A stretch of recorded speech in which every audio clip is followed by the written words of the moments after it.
everybody. My name is Richard, and I'm an addict. Welcome. And Carl, how lucky are you?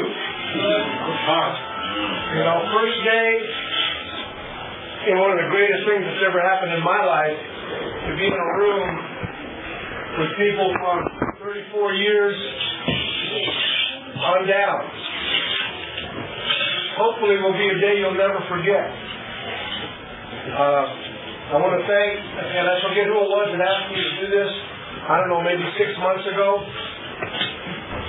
And I'm privileged and honored to be here. It's a great breakfast. I think some of the luckiest people here in your city, Tulare, Visalia, Hanford, and all these other places you all come from, they're the lucky ones.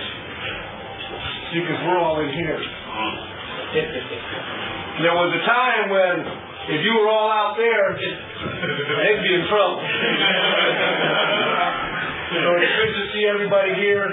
I've got to tell you, I had a preconceived notion of what was going to happen when I got here at this event, when I was asked. And in my mind, I envisioned 12 guys sitting around a table having coffee, shooting shit, having some breakfast, and you guys having to tolerate me for whatever length of time it takes me to give you this story. And I'm completely surprised by this crowd. This is amazing. It's a beautiful thing. I'm privileged to have come up here. My job that I have has me traveling around the state, and I'm not a truck driver. And I've gotten to meet a lot of people in the fellowship from as far north as Sacramento all the way down to San Diego, and I make a point of it whenever I'm in another town that I've never been in. I know how to find a meeting. You know, when I was using, it didn't matter what town I was in, I knew how to find some dope. And I usually started at the bus station and just worked my way out. So I found what I wanted. You know, today, we have things like the internet. You know, there's directories all over. Hell, we can make a phone call and find a meeting. And when I found the meeting here in Tulare, I found some new friends. And I made an effort to come up here once a month, and I made sure that I attended that Monday night meeting. It was a great little group. Because, see, my home group meets on Monday nights. And when I'm not home, I got to find a place to light on Monday night, because this body, this brain, expects to be at a meeting at 7:30 on Monday nights, no matter where I'm at. And I found this one here in Tulare, and I started calling it my home group away from home. And in the process of going to that meeting, I hooked up with a lot of people in the area. They had me over to their homes for dinner. You know, taking me a few places here and there. We bumped into each other across the state. And my connection with this area started at the convention in Bakersfield a few years back when I was in a marathon meeting. And I heard this one gentleman share and vice versa. And then when I walked into that meeting in Tulare, he goes, I remember you from that marathon meeting in Bakersfield, and that's how it started. And I have no clue what I'm going to say, although I have a resentment that I need to share with you guys right now. So I get it out of the way. You know, my clean date is January 1st, 1991. You should have held this fucking meeting 2 weeks from now. So I could have stood up and said I got 19 years clean.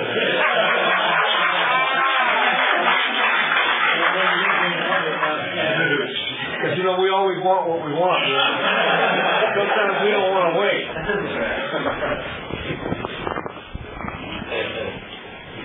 I was going to read from Just for Today, but you guys did it already, and I found it very touching when I read it sitting there eating. Because it talks about being clean and living dirty. And it's something that happens to people sometimes. You know, and it also talks about doing the right thing for the right reasons without a witness.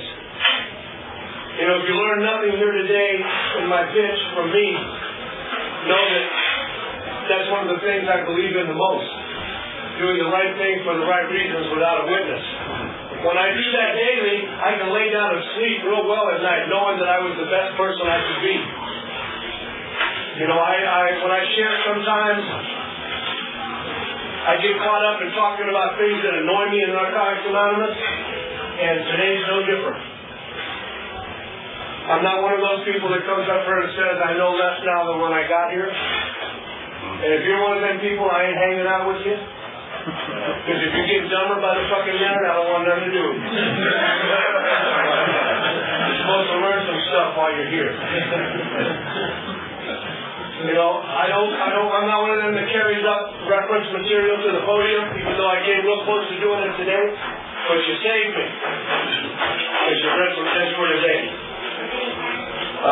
If I don't know what I'm going to talk about, I don't need that book to tell me what to talk about. That literature saved my life, but I don't have to quote from the book because I'm sure each and every one of you has your time with your literature.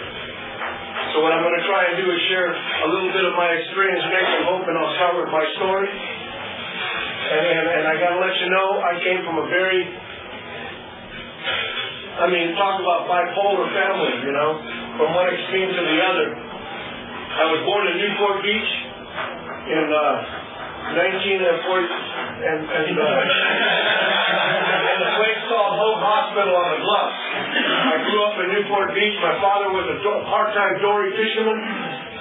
You know, I learned to surf when I was like 6 years old. There's a bar down on the pier in Newport Beach called Blackie's. And I thought of that place when I saw the name of this place. And if you ever have a reason to go in there to pull somebody out, don't be going in there to catch you no drink. On the wall is a picture of me and my father surfing right out by the pier. I'm 4 years old. I'm on his shoulders.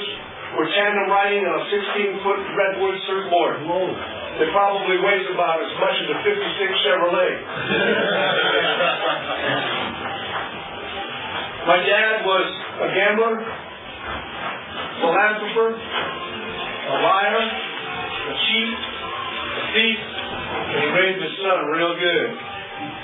My parents divorced when I was 8 years old, and she moved off to San Bernardino.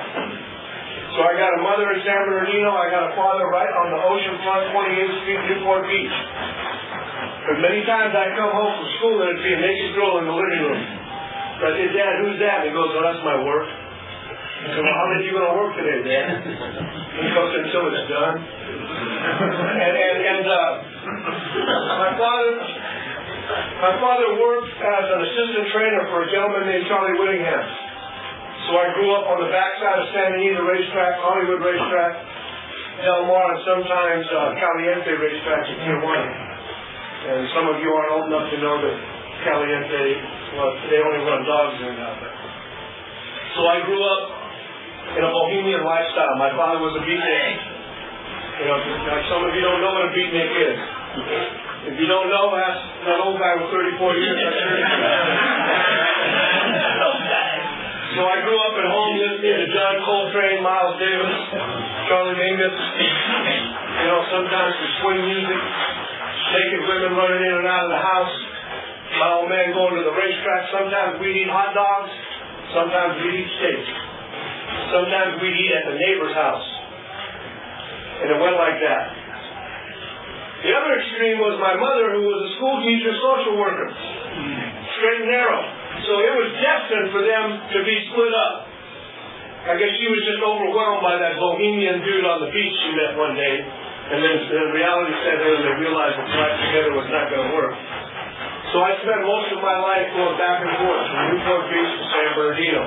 And if you know anything about Orange County and San Bernardino, that's like culture shock daily. You know, one of the things that occurred by living like that was that I learned how to fit in no matter where I went. I could go to San Bernardino, go down on 16th and Mount Vernon. And if anybody here knows anything about San Bernardino, you shouldn't be hanging out on 16th and Mount Vernon. And then I could turn around and go down to the pier at Newport Beach. And I had different personalities that fit the situation I was in. Like most of you. I started riding horses when I was 8. I was an exercise rider in Santa Anita and Hollywood Park. And I would take a $5 ticket. I get $5 for every mount that I rode in the mornings. Around the track, sometimes in the fog. So I was earning money at a very young age. I saved a lot of money. I didn't know much about using back then, but my first addiction was money. You know, I had to have some money. You are who your wallet is. If your wallet's a little thin, you're a little thin. You know, if your wallet's fat, you're fat. At age 19, I was drafted into the military. And being the knucklehead that I am, I said, fuck, I'm going to show them. Ain't nobody going to tell me what to do and draft me into the Army. So I ran down that day and I enlisted.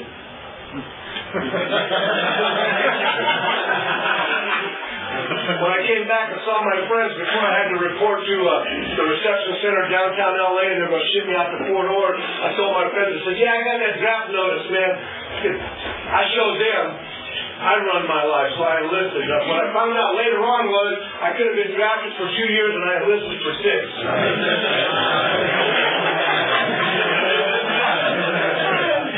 So I went off to Fort Ord. By this time, I was already smoking a little weed, you know, took a little Yeska, listening to a little Miles Davis at home, because I would steal my old man's cash. He had a little bit here and there. I never really knew how deep he was into that until after I got clean and talked to some of my family. So at age 19, I went off to the military. They gave me a bank of tests, find out what's going on up here. Let's see what you qualify to do. So they told me that I could have gone off to officers candidate school. They said you have a high IQ. So I showed them I volunteered for the infantry. Because the idea of carrying a gun and being a tough guy kind of fit really well. I like that. That sounded cool. You know, and I got to tell you, most of my life I have been striving to be the coolest person in the room. All my life, that's all I ever wanted to do was be cool. Like Fonzie. Just be cool. Because I watched that show. Doors would part. Women would come running up to him. He got music for free. You know, he could turn on the lights with a snap. I thought, man, I want that. I want to be cool. And I remember my first sponsor told me to look that up in the dictionary, and I did. You know what it said? Not so hot. So all my life I'm striving to be cool. I figured, what's a cooler way than to join the military and be in the infantry? So I trained in the infantry. It was time for me to go off to another duty station, and this guy came into our barracks and said, you know what, anybody here want to go airborne? And I thought, well, that sounds cool, so I volunteered to go into the airborne. After I finished at jump school in Fort Benning, Georgia, I went over and saw this enlistment type officer there, and I volunteered to become a ranger. So with all said and done, by the time I was 20 years old, I was an airborne ranger in the Army Infantry for the 25th Division. I was then assigned to a ranger training center in Schofield Barracks, Hawaii, where I spent 9 months. Within almost 20 months, I was walking through the jungles of Vietnam. I did 2 tours of Vietnam. Both times I was wounded. The first time I got wounded, I came home. I got to back up a little bit. After I had 2 months in country, they flew me out of the jungles, took me back to Da Nang, and told me that my father had passed away of a heart attack. And he was 42 years old. And it wasn't because he was overdoing it. He had been born with a heart defect. Something that today could be handled minor procedure in the hospital and you get to live a long, productive life. Back then it wasn't so easy, and he passed away when they flew me back. I was offered the opportunity to discharge from the military at that time because I was the sole surviving son. I was the last person to carry my father's name. And there was a loophole in the contract with the government, and you could have gotten out of military service. No shame, no harm, no foul, and I could have come home. But I didn't. I went back. When I was wounded, the first time I got my first Purple Heart, they sent me back and I went to Fort Bragg. And in Fort Bragg, I was there for a little while. They were going to send me to DOI school and make me a drill instructor. And I went downtown, tried to find some dope. There wasn't much. So I talked to an officer, and I volunteered to go back for a second tour of duty in Vietnam. Because I had remembered a moment in Vietnam that struck me and really changed my life forever. I went to a whorehouse in Saigon, I got laid, I got loaded, and I got the clap all in the same day. And it was downhill from there. And when I was back here in the United States, it was near impossible for me to find some opium. So I went back. Second time through, I got wounded again. I have 2 Purple Hearts and a Bronze Star. Write-ups in my paper in San Bernardino. Big hero. And you know what? None of that prevented me from going down the path that I chose. And that was to stay loaded. I moved back to Orange County when I got back from the military, but I would spend a lot of time driving to Chinatown or Los Angeles because that was the only place I could find opium. And I didn't want to try that heroin shit because then I'd get hooked, man. I'd be in heaven. You know, opium was cool. You could smoke that, have a few dreams, listen to a little jazz. You know, it was almost like just smoking a little weed. I didn't realize that I was getting strung out on this opium. A few years passed on and somebody said, hey, you know, you can smoke that black tar heroin too. So really? So I just cut my trip down from Newport Beach to Chinatown in LA to Newport Beach to Santa Ana. And in Santa Ana I could go visit Chewy and pick up my goods. So suffice it to say, I used to live and lived to use for many years. Finally reached the point where life wasn't doing too good. So somehow I managed over the years to graduate from UCLA. I graduated from college without a job. My hustle back in those days was touting horses at the racetrack. Because I still had connections on the backside and I could get a little inside information on a few ponies, place a few bets. But mostly I would tell you how to bet, and if you won, the trick was you get 10% for touting the horse, for giving you the inside information. You know, gamblers love to have that inside information, man. They want to have that sure thing. Well, see, what they didn't realize was if there was 9 horses in the race, and I picked 9 different people and gave them each a different horse, I'm going to get paid.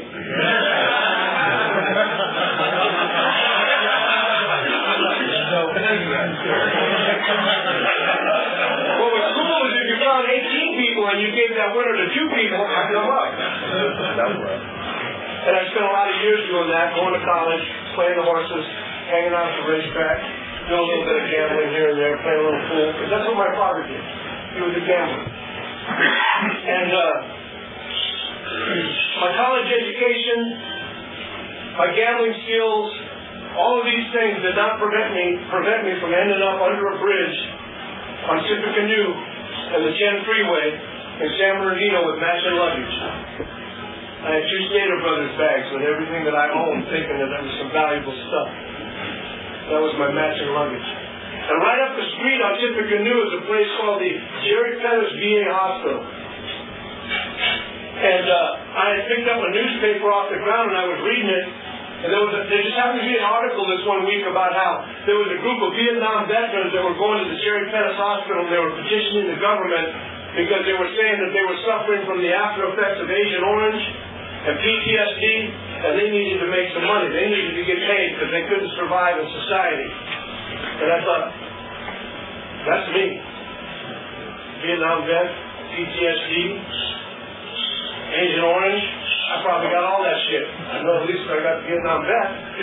So my thinking is, okay, I'm going to go to the VA and get in that line and get me that check. Because I'm a dope fiend. I love free shit. Free shit wakes me up. I can go to the mall and see a sign on the wall that says free stuff over here. And I'll go get in line. I don't even know what they're giving away, and I'll go get in line. And if you get out of line, I'm going to tell the person at the window that you told me to get yours for you.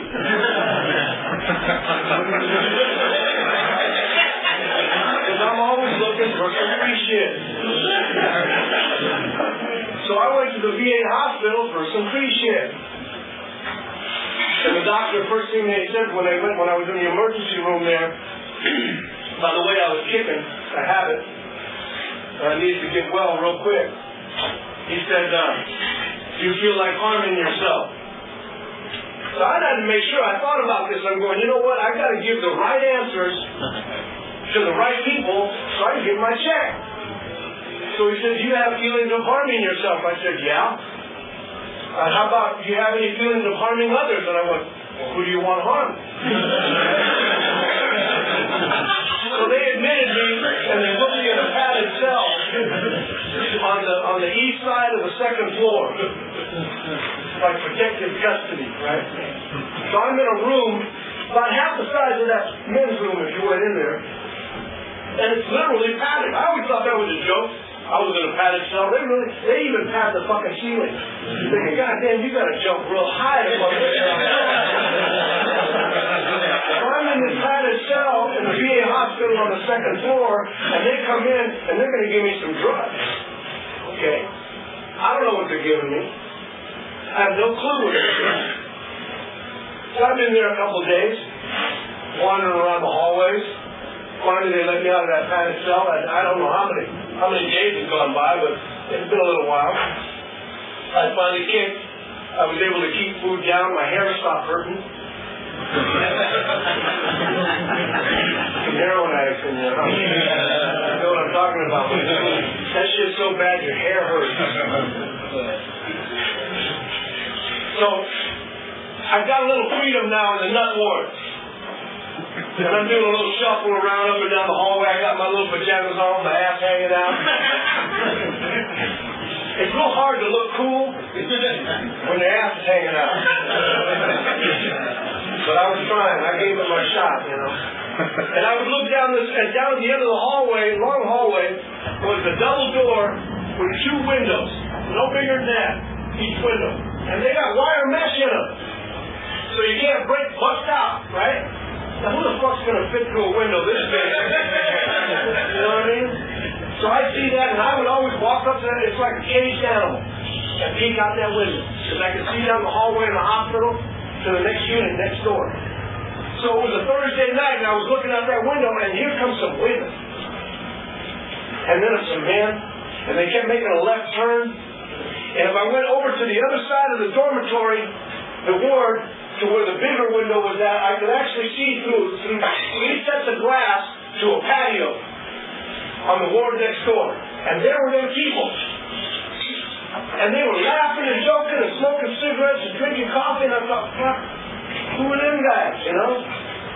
So I would watch, and I would look. And then one day I was interviewed by the doctor. He came in and did an evaluation on me. And he said, you know, Richard, we've decided that you're not nuts. You've just been running a scam here. You were just strung out. And we're going to cut you loose. I want you to get out. And I said, wait a minute, man. What do you mean you want me to get out? I'm a veteran, man. I got rights. This is my hospital. You can't throw me out. And the doctor said, look, Richard, you keep trying to kill yourself, and we keep trying to save your life. You win. So go on out there and die. Or we can check you in next door to the ATU, the Alcohol and Drug Treatment Program. And I'm thinking 3 shifts.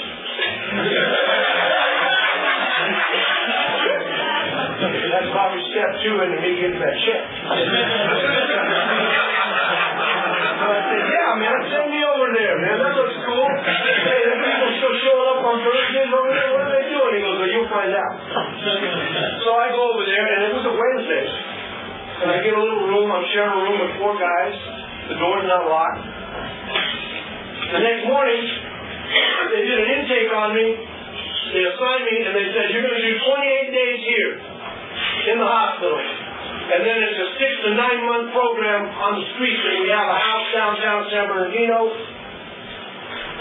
Are you willing to do that to change your life? And I thought, fuck yeah. I'm willing to do whatever it takes for me to get to. That evening they had a meeting, and these people showed up, right? And they had cookies and some bad coffee, vegetable. It was cool.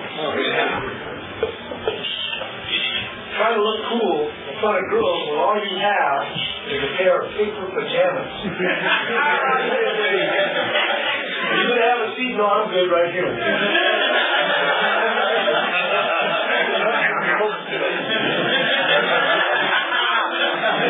This dude, right?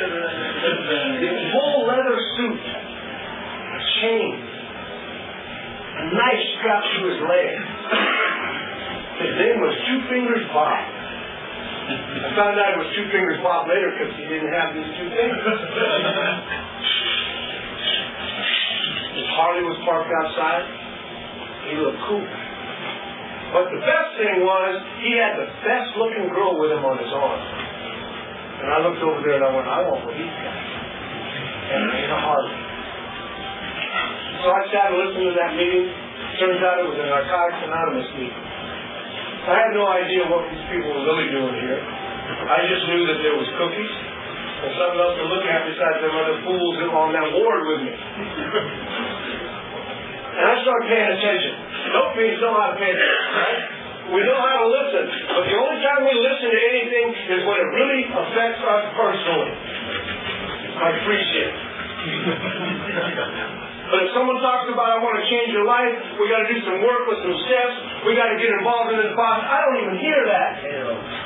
I'm thinking, when can I get to the cookies? When's the cookie break? So I started listening. And I mentioned before, I'm a college graduate. I graduated from UCLA with a degree in theater.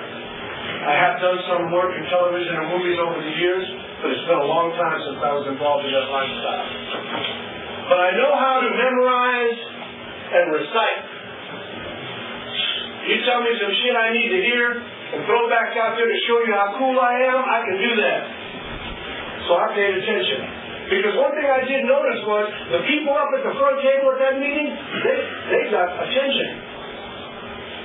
Because we wouldn't start the meeting until that one fat broad showed up, so she must be important. And then everyone complained until the coffee guy showed up, so he must be important.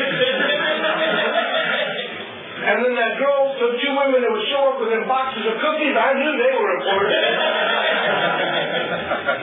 So whenever they spoke, I listened. And I would hear one day the secretary share a little bit how, I want to thank you for saving my life. Blah, blah, blah, blah, blah. Next week I will celebrate 2 years clean. Oh, what does that mean? Bathed for 2 years? So the following week shows up, she comes up there and takes a 2-year cake, and all you people applauded. And she was the focal point. And you sang. And got hugs at the breaks. We went up to her like, man, this is something. And I thought, fuck, I want that. I want to get out of these fucking paper pajamas. So I went to the donation box, got me some stuff, and I started paying attention, and I listened to what you people had to say. And I learned real quick, easy up. Keep coming back. How are you today, Richard? Just for today, it works if you're working. I would practice this shit. I would practice this up, man, in front of the freaking mirror. You know, I would, you talking to me? You talking to me? Just for today, man.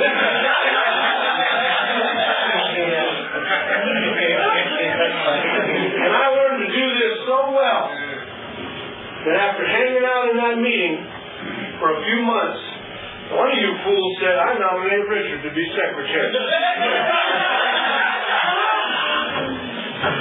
I suffer from a dual diagnosed disease. Not only am I an addict in recovery, I also suffer from selective hearing. When they said I nominate Richard to be secretary, I heard president.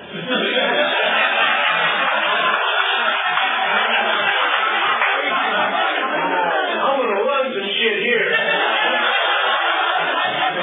I'll have this wired in no time. So I continued. And I noticed that the birthday was the big deal. The birthday was the thing. You get to stand up there, they get to sing to you, and strange women come up and hug you. Yeah, that's what I want. So I practice my shit. Time comes for me to take a year clean. I'm now secretary.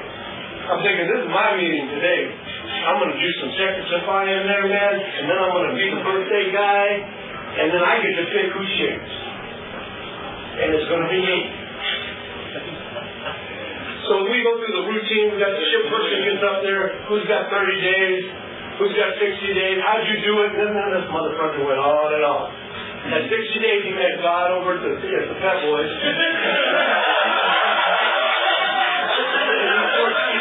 He worked all 12 steps. And life is good. Damn. I'm just something that's going to shut up. Well, you know, I got a year clean, man. I'm somebody today. We're gone 6 months. Another fool got up there, man. And I don't hear none of this. My brain is tuned into me. It's about me today, man, not you. I want that recognition. I want them attaboys. Pat me on the back. Anybody got a year clean? Now, this meeting is the Thursday night clean and serene group at the VA hospital in Loma Linda, and it's still there today. For a long time in my area, it was the dog and pony show. Not a seat in the house empty. People standing in the back. Full house. Richard's up front, on stage. Again. Looking cool. I ironed my clothes that day. They look cool. Anybody got a year clean? I said, me. And I got up there and I prepared some shit, let me tell you. I was ready. And I got up there and I froze. In the theater, some of you may know it as stage fright. In the theater, we call it going up. If anybody here's ever done any live performing in a theater and you're having a two-way conversation with somebody on stage and you've got some planned out dialogue and you say your line and you're looking at the other guy, come on, say your line, and you see his eyes go like this, that's called going up. It's like, oh, this motherfucker forgot what to say. What the fuck am I going to do now? And I stood up there with a year clean, and I went up. And all I could say was thank you. And I sat down. Fuck. I gotta wait a whole other year now.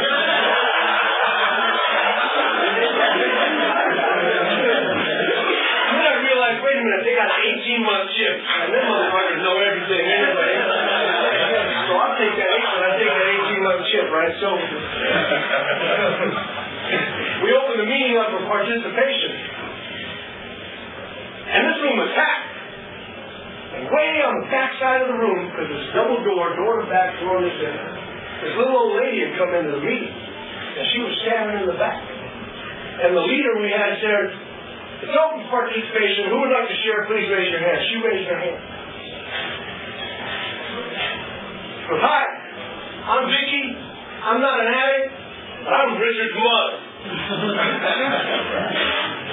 42 years old, man, and mom shows up at the meeting. Talk about embarrassment, right? It's kind of hard to be cool when your mom's at the meeting. And she said, I don't know who you people are, and I don't know what you do, but I want to thank you for bringing my little boy home. And for the very first time in my brief time in Narcotics Anonymous in recovery, something went off in here. Something was pulled a little tight, and I felt something for the first time. And it felt strange.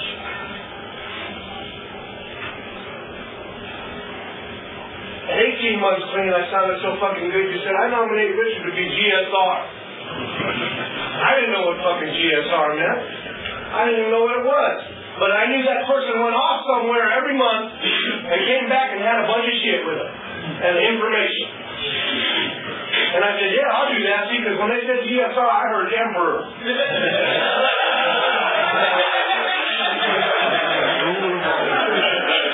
So there I go, trotting off, representing the Clean and Serene group as the GSR at the area meeting. By the way, I want to let you guys know I hadn't worked one step.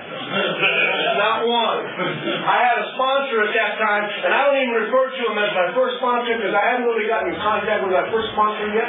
But I had a sponsor who was in an AA group up there in a wheelchair with a voice box and couldn't hear. I thought, fuck, there's the perfect sponsor, man. I run away, he can't catch me. So I ain't doing nothing, man, but saying, keep coming back. Every day, of course, if you work it, easy done. And they thought, fuck, man, that's GSR material right there. So I went off to that group service meeting. Talk about a dysfunctional group of people. And I thought, okay, this is cool. And then they said, you know, as a group representative, one of your requirements for being involved in this committee, is to get involved in a subcommittee. So I looked around the room. There's a list of subcommittees. You got activities, convention, PI, and then I seen them dudes over in the corner, and they were all looking cool. I said, hey, who's the guys? Well, that's H&I. Really? What's H&I? But I don't know, but they look cool, don't they? All right, so I joined H&I. And I started going in on a panel at the CRC that I still go to today, 18 years later. It was 17 years I've been doing it now. A little over 17 years.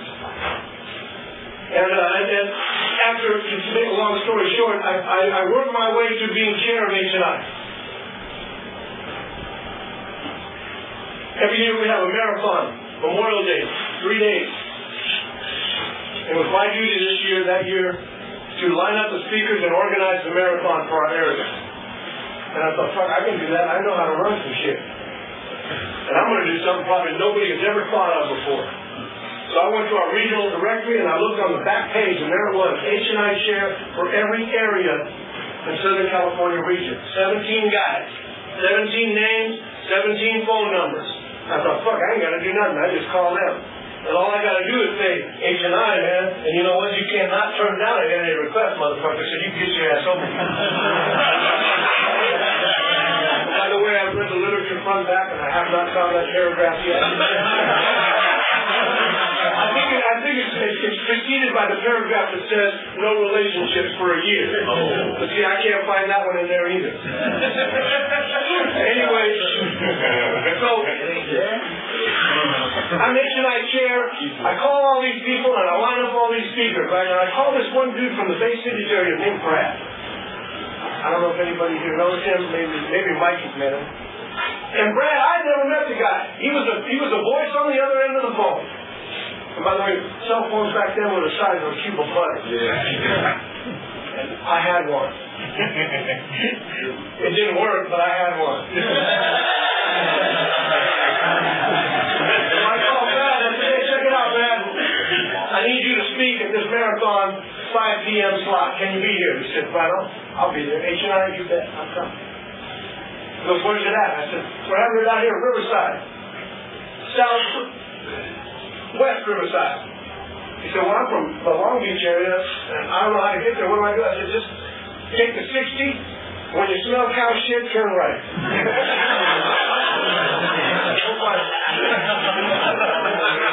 So the day of the marathon comes. We got a big crowd. It's doing pretty good. And then all of a sudden, all you motherfuckers disappeared. Y'all left. So where the hell is everybody going? I realized we're at 5 o'clock dinner. Right? And I had told Brad, I was very, very clear on this one point. I said, Brad, you be here at 4:30, so I can give you the rundown on how shit's going to go, how's it going to happen. Don't you know I'm in charge? And it's 10 minutes to 5 and no Brad. And I'm getting pissed. There's 3 people in the meeting room. I'm walking up back and forth in front of the building and no Brad. It's almost time for the meeting. I'm going, God damn, man, are all dope fields late for everything? And just then, this big old land barge comes sliding up, big old Lincoln. I kind of see it with my peripheral vision. I'm still pacing. Then I turn and I look to my right, and here comes this dude in a wheelchair. And he's rolling himself up the ramp. I look at him and I said, are you Brad? He goes, yeah. My fucking ego soared to the size of a mustard seed. I was no longer upset that he was late. God damn, Bill, you're an asshole, Richard. And I said, you know what, Brad, I gotta tell you something, man. Thank you for driving all the way out here from Long Beach, but I gotta let you know there's only 3 people in that meeting, man. I'm really sorry. It's a dinner hour. And Brad said to me, you know what, Richard? It's okay, man. Because if it was just you and me, it would be enough. Bam! That feeling came back in my heart again. The same one I got when my mom said thank you. I get that feeling again when Brad said if it was just you and me, it would be enough. And then I start thinking, man, you know what? This shit's real. This must be some real stuff we're doing here. What I'm trying to share with you, gentlemen, is little bits and moments in my recovery that have been a turning point in my life. And that was number 2. Keeps coming back. And it works if you work it. By the way, they told me they had to leave early for something that was very important in their lives that I'm sure that they're highly motivated by someone else. That's very unfortunate.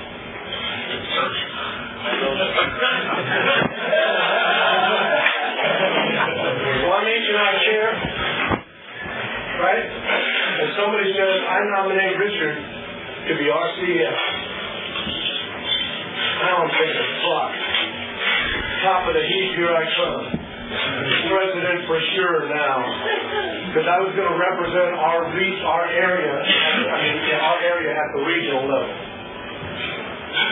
I've held almost every position there is in service, and none of those kept me clean. And they did not make me sane. I've held every position in my home group, and those have kept me clean. And they've led me to some semblance of sanity. Pulling out a chair and getting a cup of coffee for a newcomer has meant more to me than standing up at the World Service Office at the World Conference and talking to a bunch of people about things that I thought were important. I learned a lesson in service that the pyramid was upside down. That it all funnels back to the group, and the group is the thing. And at the group level, the important thing about the group level is Carl sitting over there at that table. It all ends with him. And I don't mean to put you out there, gentlemen. I really don't. But your name is one of the few I remember today. Once again, I never really know what I'm going to talk about. I don't know how much time I have left. Got a whole bunch. But good. Thank you, Mikey. But let me tell you,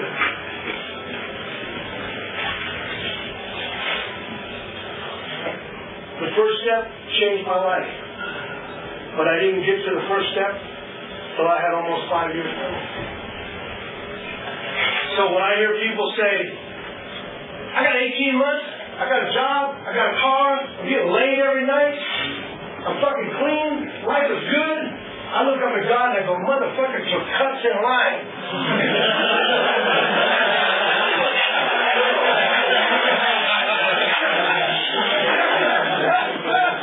I'm steady waiting for all this shit and he's got it.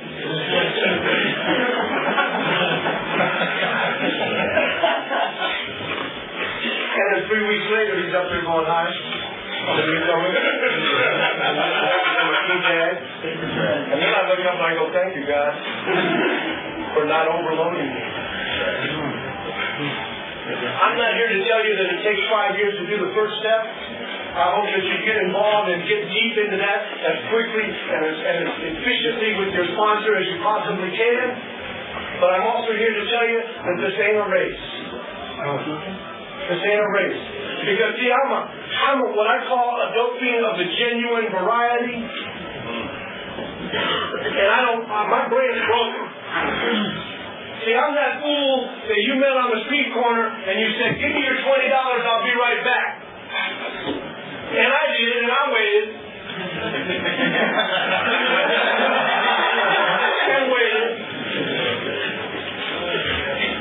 I'm also that fool that went to your house, bought some bug dope, and went home bitching about it all the way. And as soon as it was all gone, I was back at your house. Want to put any more of that? I'm not too bright, man. I'm wired different. Maybe you're all wired just right, but I'm wired different. And I had to fall down a bunch of times to finally get this done. I heard someone share at a meeting not too long ago, they said, if all you do today is stay clean, you got everything. I've heard that many times. The best thing that happens today is I don't get loaded and I stay clean today. It's a good day. I go, okay, well, that's a good day. You're right. But I don't believe that. I don't care. And my old sponsor taught me this. The real first sponsor, Jesse Joe, who, by the way, passed away when I had 7 years clean. He had 42 at the time. He died of liver cancer. He would tell me, when I would say that, well, if all I do is stay clean today, I'm a winner. And he'd say, well, did you take a shower when you got up this morning? I said, well, yeah. He goes, okay, you stayed clean and you took a shower. Okay, well, if all I do is stay clean and take a shower, I'm a winner today. He goes, did you feed yourself today? I said, well, yeah. He goes, then you ate, took a shower, and you stayed clean. Right? Did you harm anybody today? No, you didn't harm anybody. You took a shower. You stayed clean. You fed yourself. So don't give me this crap about if all I do is stay clean today, it's a good day, because you know what? You're cutting yourself short.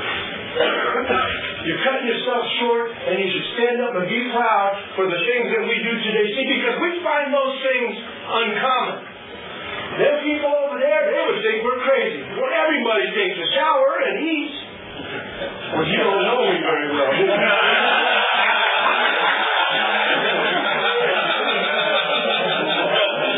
See, we do shit backwards.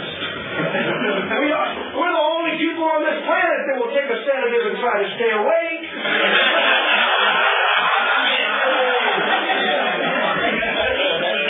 We'll fill ourselves with stimulants and wonder why the fuck we can't go to sleep.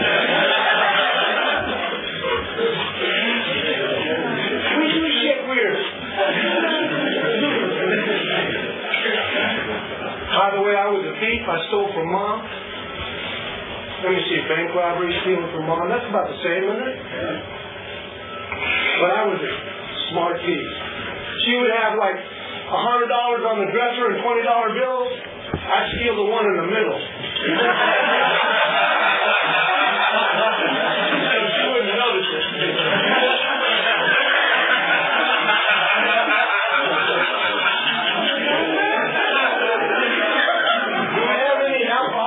In the room? Don't be ashamed. There's one. Alcoholic addict. You got three of them. More like being brain dead and stupid.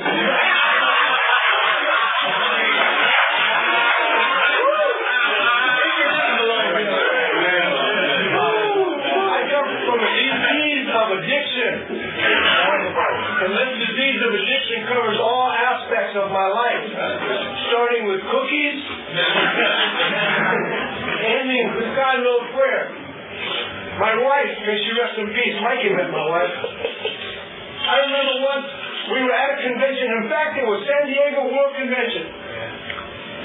And we got the hotel. We had the kind hotel room with the big picture window and the fireworks going off at the island, because it happened at the 4th of July weekend that year. And we were laying in bed, got the TV going, got the fireworks going. We stopped for some snacks.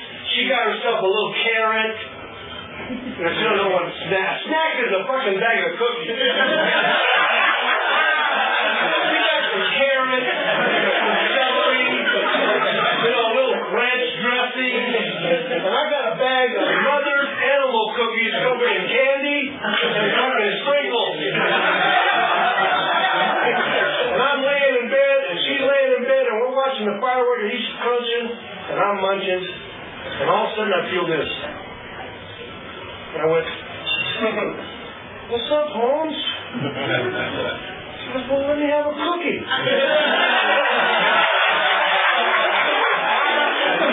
Eat your celery, man.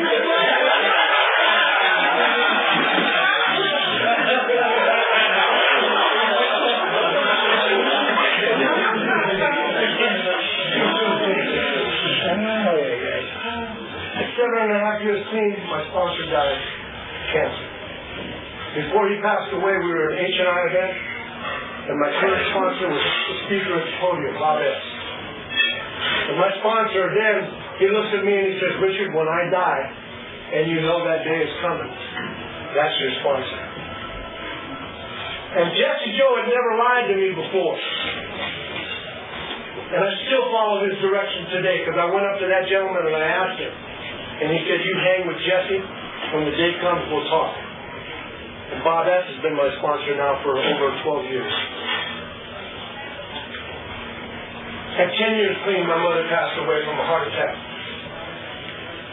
I gave her my 10-year medallion. I put it in her hand at the services, and she's buried with it today. She got the son she deserved for 10 years of her life. That was the least I could do. I have a home group, meets on Monday nights in Rancho Cucamonga. Jeff's been there. It's called the We Do Recover group of Narcotics Anonymous. If you don't have a home group, you're pushing a shopping cart because you're fucking homeless in LA. You need to go to a place that makes you accountable, be it to yourself or to the group, that makes you visible, where everybody knows your name. So that when you reach that point where you're sliding one way or the other, there's somebody there to pick you up and grab you by the neck and say, what the fuck are you doing? Sit your ass down, get some coffee here, get a cookie. Well, I need that. I don't know about you, but I need that. I need to be accountable to somebody. So at 10 years clean, when my mother passed away, I come out of the chapel. We're rolling my mother's coffin out the sidewalk to the hearse. And across the street, under the street lamp, were 3 men. 2 home group members and 1 sponsee. And they weren't involved in the service. They didn't infringe on my family's grief. They stood across the street. And you know how we think our own shit up here? This head told me what they were doing was saying, if you need us, we're right over here. This thing moved again. Right? It'll be 5 years this May, my wife passed away from cancer. I held her in my arms when she took her last breath. I chased the hospice nurse out, and I gave her a bath, and I combed her hair. And I said goodbye to her. My sponsor died, I didn't get loaded. My mother died, I didn't get loaded. My wife died in my arms, and I didn't get loaded. See, this is a program of, we don't get loaded no matter what. And if you choose, like it says in Just for Today, to live dirty and be clean, you will suffer the consequences. What those might be, I don't know. Because some have survived through worse. But when that heart gets pulled, you'll know it. You'll know that moment when you go, wait a minute, this is some real shit here. This is some real stuff. I'm an old dope fiend, man, and the only thing I know how to do perfectly is get loaded. Everything else is a crapshoot for me. So I have to be diligent. I have to talk to a newcomer. I had no choice to come up here. I had to do this. I had to. And the reason why I had to is because my life depends on it. I had to, man. I don't know about you, but see, I have a disease that takes me where I don't want to go, keeps me longer than I want to stay, and charges me more than I can ever afford to pay. I have a disease that thrives in the dark, grows in the shadows. It has to be exposed, disclosed. Or else, if I don't do that, it will annihilate me. It wants to isolate me, it wants to separate me, and it wants to annihilate me. And I'm one of them dumb fucks, man, that'll bleed to death one drop of blood at a time. And I'll just suffer for some years. I ain't going to go out quick. Because I'm a survivor. I told you that, man. 2 tours in Nam, Bronze Star, Purple Heart. I did some shit, man, that a lot of other people couldn't have handled. I'm not saying I'm a tough guy, because I'm not. But I know how to survive. I know how to survive. And some of the blessings I have with the short, brief time I've been here in Narcotics Anonymous are beyond my understanding. I woke up one day and I had a job that, quite frankly, I would do for free. So I never have to go to work. I go do some shit I love doing and I get paid. That's the epitome of free shit.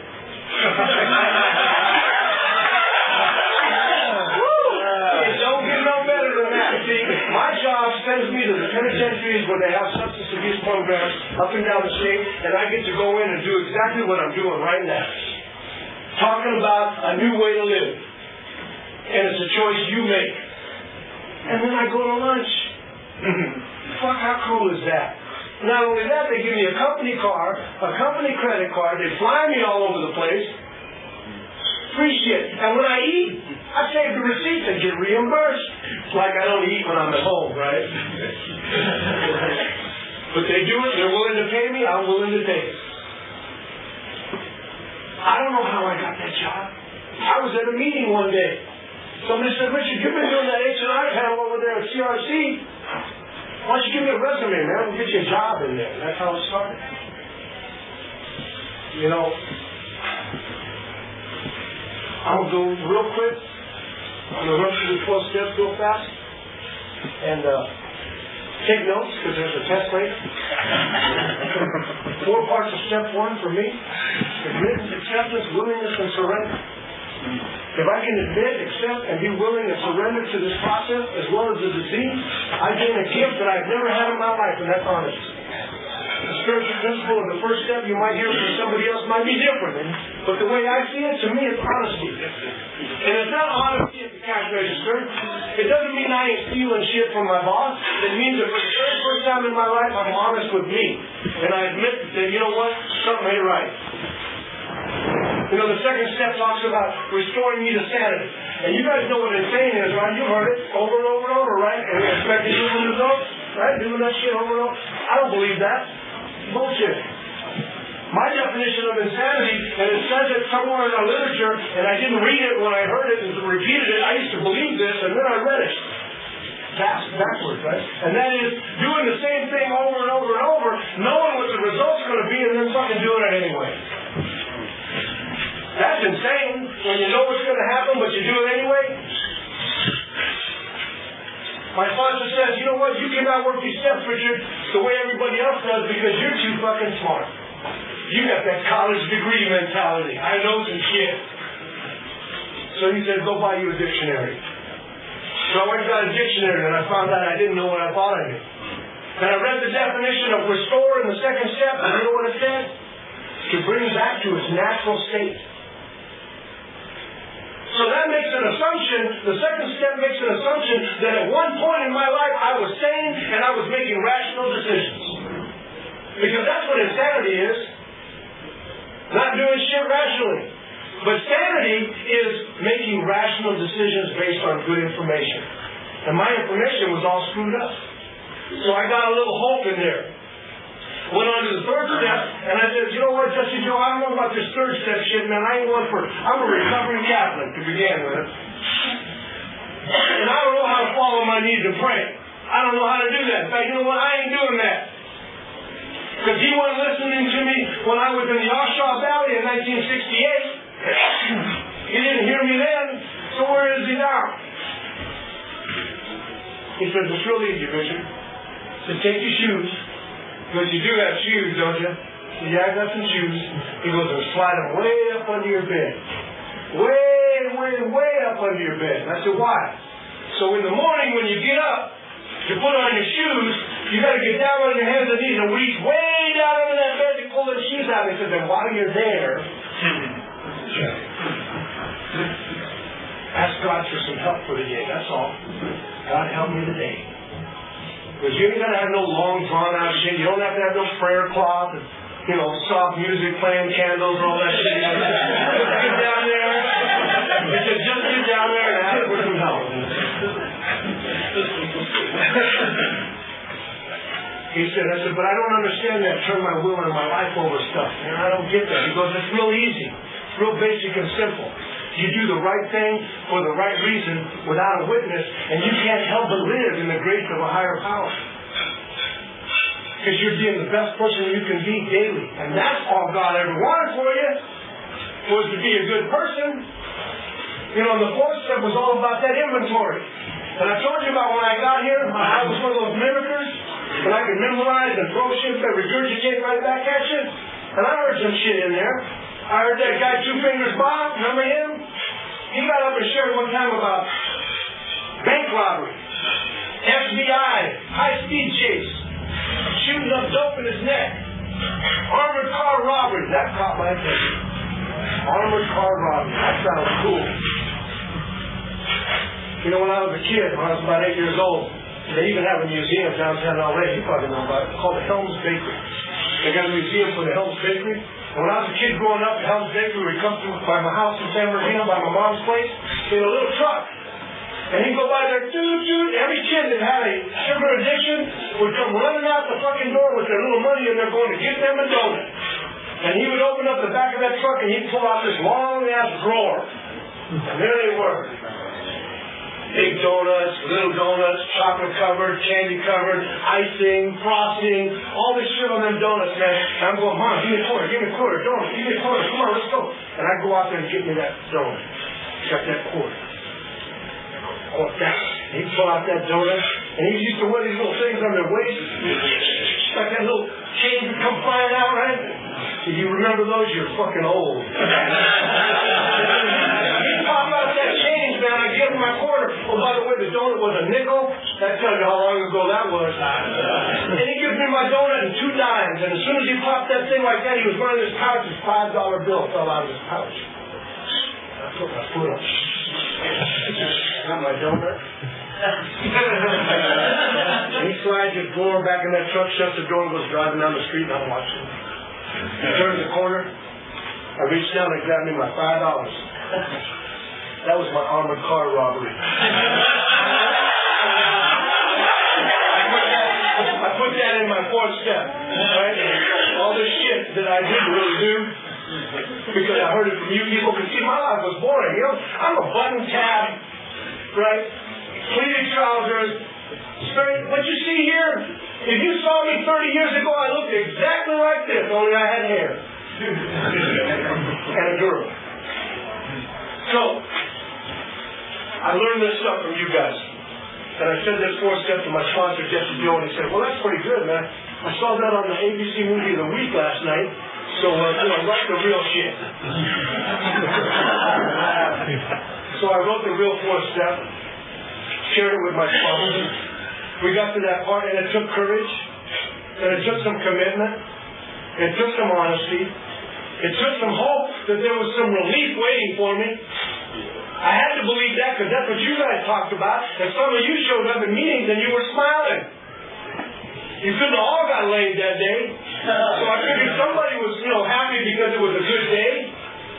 So I tried it. And then we got to the 6th and 7th step, and he was talking about shortcomings and character defects. And I said, what the fuck's the difference? And Jesse Joe said, well, that's easy, man. He said, the shortcomings like getting a flat tire on the freeway. I said, really? He goes, character defect is continuing to drive, thinking that it's going to fix itself. You lazy fuckers, you did that, huh? I wonder why everybody did that. So it's behavior that I needed to stop doing and my life would improve. And I saw you guys doing it, and I believed you, and I did it. The 8th and 9th step is all about getting right with the people that I had harmed all my life. Had to make that list. Had to make some amends. I grew up in Newport Beach. There's a place called Henry's Market right near the pier. Still there today, but it's owned by a corporation. Old man Henry used to own that place, and he hired me when I was a teenager. And when I first came back from Vietnam, he gave me that job. And I would rent out surf riders to people that were coming there from Santa Ana and San Bernardino, big air mattresses, right? And I would rent them $2, and I'd put $1 in the back, a box, and $1 in my pocket. $1 in the box, and $1 in my pocket. I went back to make amends to Henry after I got clean, and I'm upstairs. He lived above the store, and I sat down with him, and I said, Henry, I beat you out of some money back when I first got back from Vietnam. He goes, yeah. He says, you were a good old boy till you started using them drugs. I started laying out $20 bills on my coffee table. And when I stopped, he looked at me and goes, that ain't all the money either, brother.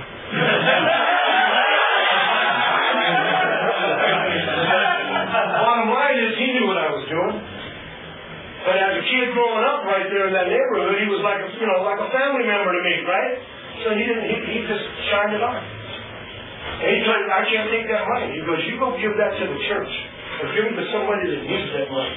And I thought, fuck, I need that money. But I followed his direction.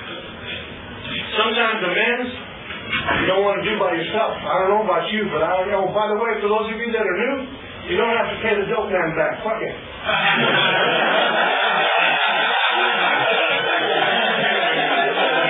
It's open for negotiation when he shows up at a meeting. Picks up a newcomer chick. Then you might want to take him out to buy him dinner, buy him a cheeseburger. So the 8th or 9th step was all about getting right with the world. First 3 steps, I had to get right with me. Then I had to find a God and get right with God. Then I had to get right with you. And 11 and 12 are the maintenance steps, 10, 11, and 12. And I'm a firm believer, and this may not be your philosophy, but it is mine, and I'm going to share it with you anyway, that the 12 steps are designed for you to do once. Because if you're going back and redoing it over and over and over again, it ain't no different than being insane, in my opinion. And I'm opinionated. Because by design, they're going to take you to a power of your own understanding. They're going to clean your house. You're going to clean your house. You're going to clean the street around your house. You're going to learn a better way to live. And then you've got that all-important 10th step that says, when I messed up, I do something about it right now. Which means you don't have to create a new 4th step and a new 5th step.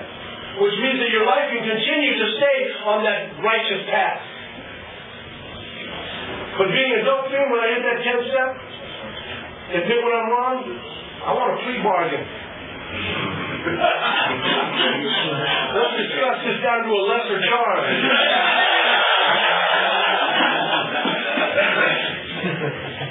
The 11th step, I do every day. The maintenance steps. And so let me tell you something about maintenance. I'm not a maintenance kind of person, but it reflects itself in my life today. Before I got clean, I used to have an old Datsun pickup truck. Right, my surfboard hanging out the back. I drive that thing up and down the coast highway. One day, this loud noise started happening. Loud started knocking. And it got louder and louder. And the people on the street were standing there watching me drive by. What the fuck are you looking at? I knew something was wrong, so I had to fix it. So I stopped at Pep Boys and bought a better radio.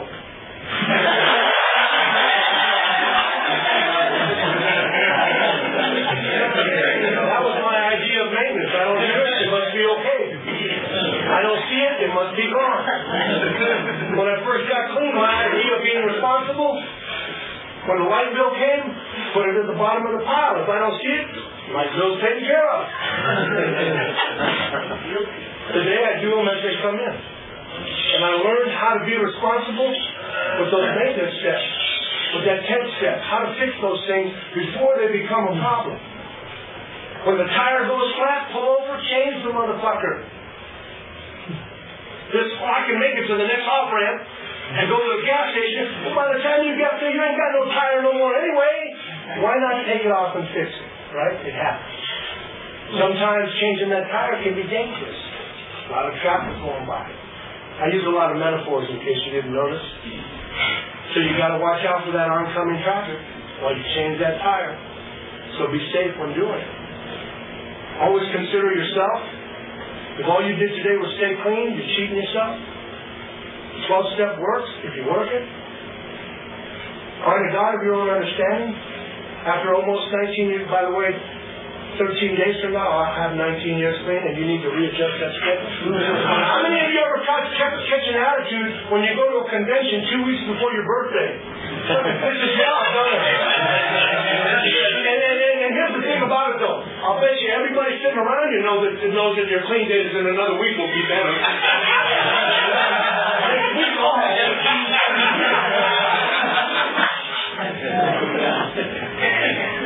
right? How many measure things by increments of half? No offense intended, sir. None whatsoever, but quite a sponsor. I do that. Right? I do that. But today I see the glass as half full, not half empty. You know, I'm responsible to an extent. I don't do everything perfect. My brain is still broke. I still need input from other people. After all this time I've been clean, I still go to 5 meetings a week. And I'm going to end with this. At 18 months clean, my sponsor said you need to find a higher power. All right, I'll do that. Okay, I'll do that. So I went to every fucking meeting I could get to in my old beat-up truck. And I found a higher power. 3 months later, she had me move out. I said, get the fuck out.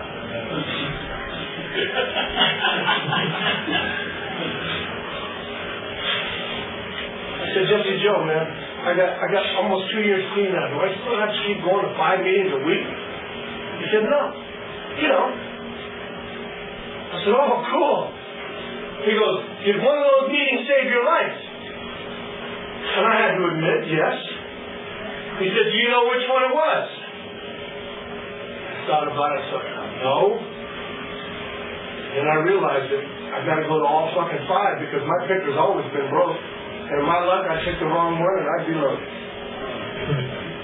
So after almost coming up on soon to be 19 years clean, I still go to 5 meetings a week. And one of them is a home group. I talk to my sponsor on a regular basis.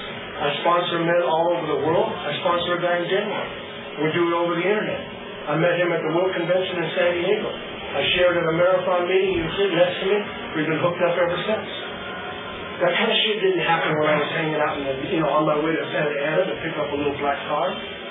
My life consisted of getting loaded and not being loaded. Nothing else in between. When I'm not loaded, I'm thinking about getting loaded. When I'm getting loaded, I'm thinking about, fuck, this is going to run out. I'm going to have to give me some more. Today, man, I live a life that's like beyond, as they say, beyond my wildest dreams. And one of the beautiful things about this fellowship is that I got to meet you.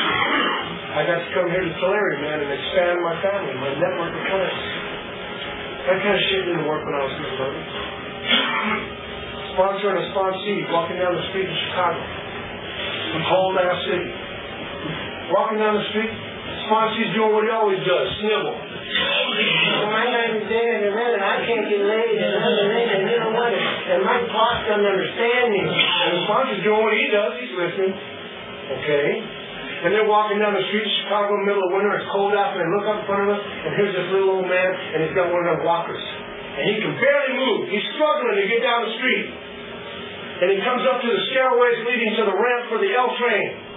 And he needs to get up there to catch that train. So the sponsor and the sponsee get on both sides of this little old man, and they're going to help him go up them stairs. Be a good person today. And just then, this young 21-year-old, hard-bodied, beautiful, big-breasted young chick goes running by them, taking the stairs 2 steps at a time. Gets up at the top of the ramp, the wind blows off of Lake Michigan, her dress blows up, and she don't have no panties on. And the sponsor and the sponsee stop, and the old man, and they're stuck at the bottom of the stairs, and the old man with the walker's looking up, and a big smile comes over his face. And he looks over at the 2 guys trying to help him, and he says, you know, sometimes life's pretty good.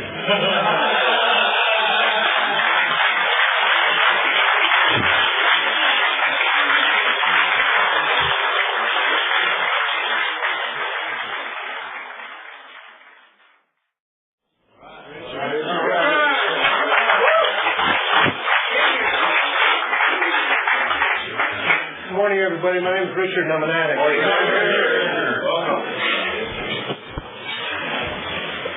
And Carl, how lucky are you? You know, first day in one of the greatest things that's ever happened in my life, to be in a room with people from 34 years on down. Hopefully it will be a day you'll never forget. I want to thank, and I forget who it was that asked me to do this, I don't know, maybe 6 months ago. And I'm privileged and honored to be here. It's a great breakfast. I think some of the luckiest people here in your city, Tulare, Visalia, Hanford, and all these other places you all come from, they're the lucky ones. Because we're all in here.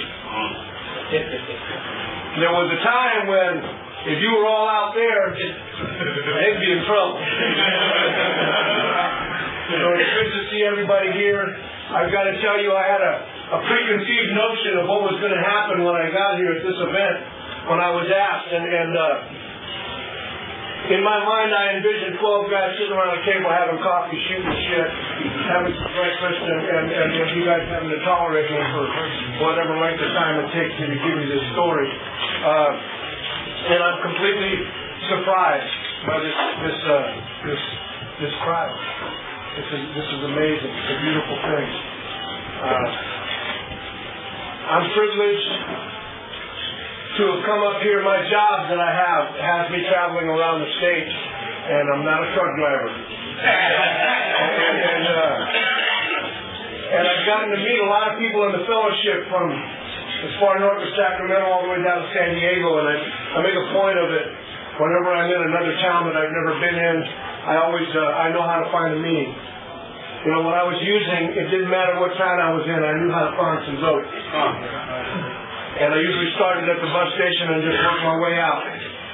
So I found what I wanted. You know, today, we have things like the internet.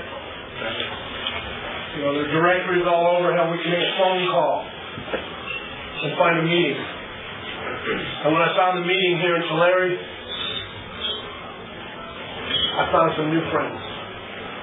And I made an effort to come up here once a month, and I made sure that I attended that Monday night meeting. It was a great little group.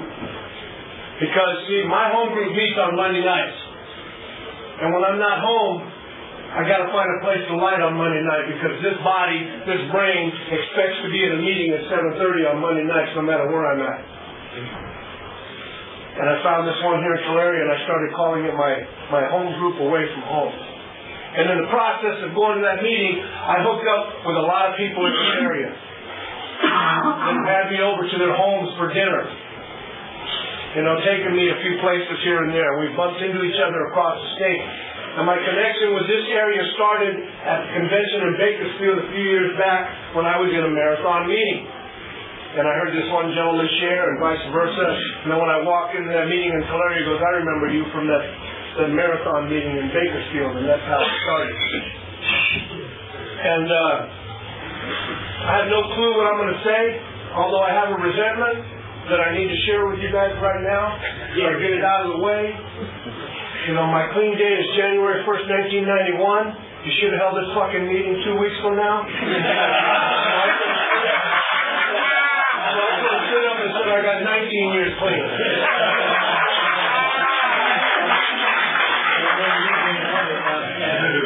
Because, you know, we always want what we want. Sometimes we don't want to wait.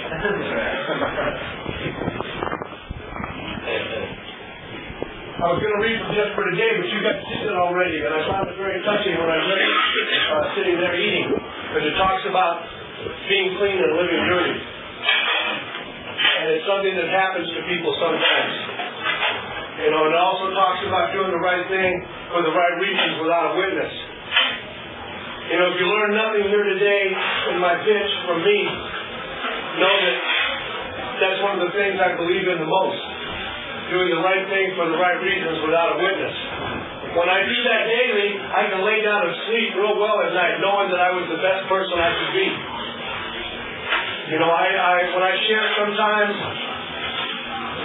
I get caught up in talking about things that annoy me in Narcotics Anonymous, and today's no different. I'm not one of those people that comes up here and says, I know less now than when I got here. And if you're one of them people, I ain't hanging out with you. Because if you get dumber by the fucking minute, I don't want nothing to do with you. You're supposed to learn some stuff while you're here. You know, I'm not one of them that carries up reference material to the podium, even though I came real close to doing it today. But you saved me. Because you read from Just for Today. If I don't know what I'm going to talk about, I don't need that book to tell me what to talk about. That literature saved my life, but I don't have to quote from the book because I'm sure each and every one of you has your time with your literature. So what I'm going to try and do is share a little bit of my experience, make some hope, and I'll start with my story. And I got to let you know, I came from a very I mean, talk about bipolar family, you know, from one extreme to the other. I was born in Newport Beach in 1940, and in a place called Hope Hospital on the Bluffs. I grew up in Newport Beach. My father was a part-time dory fisherman. You know, I learned to surf when I was like 6 years old.